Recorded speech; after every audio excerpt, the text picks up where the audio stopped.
আহারে আমি যখন মাদ্রাসা বন্ধ দিলাম সেদিন ঢাকার সাভার এলাকায় আমার মাহফিল ছিল। মাহফিল শেষ করে আমি রাত্রিবেলায় মাদ্রাসায় এসে ঢুকলাম, তখন 3টা সাড়ে 3টা বাজে। মাদ্রাসায় ঢুকে দেখি সব বাচ্চারা চলে গেছে। ছোট্ট একটা বাচ্চা আমার মাদ্রাসার বাবুর্চির সাথে ঘুমায়। বাবুর্চিরে ডাক দিয়ে উঠে এলাম, কিরে বেটা এই বাচ্চাটা বাড়িতে যায় নাই কেন? বাবুর্চি আবার দিকে তাকায় কান্না করে আর বলে, হুজুর আমি জানি না, আপনি ওরে ঘুম থেকে উঠে জিজ্ঞাসা কর। আমি বাচ্চাটারে ঘুম থেকে উঠে এলাম, কিরে বাবা বল কেন তুই বাড়িতে যাস না? বাচ্চাটা আমার দিকে তাকায় ফেল ফেল করে কাঁদে আর বলে, হুজুর আমি কই যাব হুজুর, আমার তো বাবা না।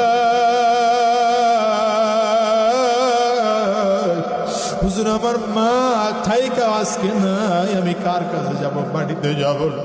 আমি বলি বেটা খুলে বল। বলে হুজুর আমার আব্বা অনেক আগে বিদায় হয়ে চলে গেছে। বাবা বিদায় নেওয়ার পরে মা আবার আরেক জায়গায় বিয়ে